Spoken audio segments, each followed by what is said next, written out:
We've got Trump lies about Mexico and Mexican President Claudia Sheinbaum, to which she promptly responded and exposed him as the lying fraud that he is. And we're going to get into all of this and more, utilizing a CNN panel where they're discussing it and the implications from it, where we can jump in after with the needed context. We've seen time and time again where Trump will say something that happened in a call that is absolutely not true about that call. What we know from Mexico is that, quite frankly, they have not been good faith partners when it comes to immigration reform or reductions at the border or being honest about the fentanyl crisis or the caravans or anything else. Like, they have just not been helpful. But I do think that with this, with Donald Trump being president again, he has the opportunity to try to bridge some of this. He has the opportunity to be honest, not like he was about the border wall, which he said that they agreed to pay for and they didn't do that either. He has the opportunity to actually work and ensure that we do get to some resolution. But honestly, this is going to come from Congress as well. When we talk about the crime, we have to be honest about the fact that a lot of the crime stats that Donald Trump has pushed out in the Republican Party have, quite frankly, been lies. The numbers aren't nearly as big as he would like to say that they are.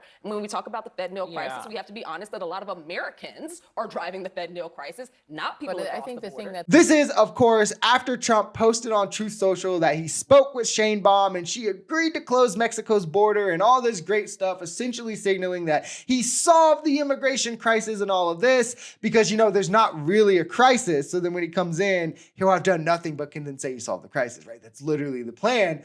Except it failed because she actually responded directly to him on X saying, hey, I told you I had no plans to close the border. That hasn't changed. It won't change. And instead, I told you that I want to work together to tackle the true problems causing this because it's not us, which shows another lie from Trump about Mexico, kind of like when he swore that they would pay for our border wall. And then, you know, they're like, hey, we never said that and then never did. And President Sheinbaum is also exactly correct in what she's saying. The way to truly target these problems is through a coalition with Mexico. Mexican border crossings are already down 75%. So we know they're doing something. And we also know that most fentanyl comes through the border through legal entry ports from U.S. citizens. We know that guns from America exacerbate the crime and violence in Mexico. They're getting the pipeline is from America to Mexico. That is making these things worse. And the chemicals for fentanyl is coming from Asian countries. These are issues that Mexico doesn't want to be plagued with either,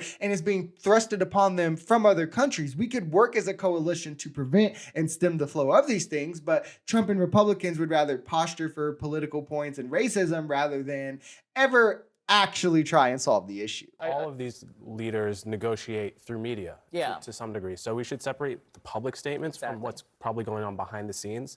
They may be testing each other to see how they react to Trump's characterization of the meeting, because that's a sign of whether his leverage is working behind the scenes. So I don't think you should read too much into these public statements because at the end of the day, this is just a negotiation. It's brinkmanship. Well, that's what I'm saying. I mean, no one was on this phone call, so no one knows exactly what happened. But that, to my original point, the one thing he comes in with is, to me, a lot more of a mandate. And I just think the folks in Mexico need to be thinking long and hard about what he's willing to do. I honestly hate this kind of line of argumentation that MAGA has adapted, where they want to pretend that Trump is always playing some kind of 4D chess with his threats and rambling on social media, and isn't just like a bumbling idiot of an old man who is easily angered and triggered when you talk about things as little as like his crowd sizes, right?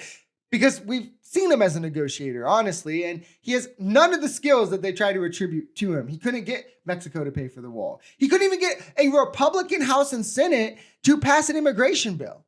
He never brokered peace in the Middle East like he promised. He failed in talks with North Korea. Every single thing that he's ever said that he would negotiate, he failed on. Even when he was negotiating along party lines.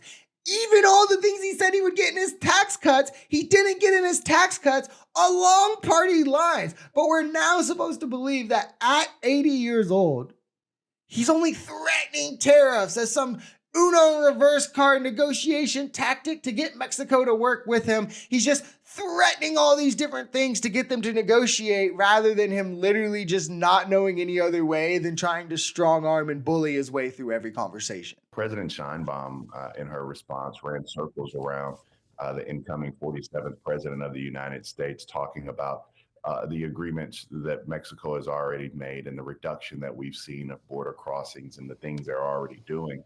And she's going to be more than a formidable foe for Donald Trump. But I would tell people who are watching, and sometimes we don't do this, but Donald Trump is going to claim credit and then send a tweet out without actually doing anything, and claiming some victories or success. That is who he is, and that's who he's always been. He has not solved anything yet. Although he's claimed victory. And so this is going to be something that's happening, and this is why journalism matters. Mexico is in the midst of their own economic turnaround, as we've covered. Largely, they've also been stemming the flow of migration, as we've covered again, as we spoke about in this video. Mexican border crossings are down 75% the last year, and really, Mexico kind of just ends up bearing the brunt of things that America doesn't want to take accountability for. It's not like Mexicans are just flooding across the border. This is the racist caricature. First off, most of the fentanyl is coming from Americans across the border, so we can just tackle that as a different way. Second, it's asylum claims and work visas that are leading to this immigration overflow, these kinds of systems being backed up and not being revamped or funded in a way that they need to be, which has nothing to do with Mexico. It has everything to do with our own immigration system here in America, and tariffs on Mexico aren't going to fix that, right? Sending the army into Mexico isn't going to fix that. But Republicans, again, would rather use Mexico as a punching bag than admit where they themselves may have failed along the way with the way that they, posture for political points.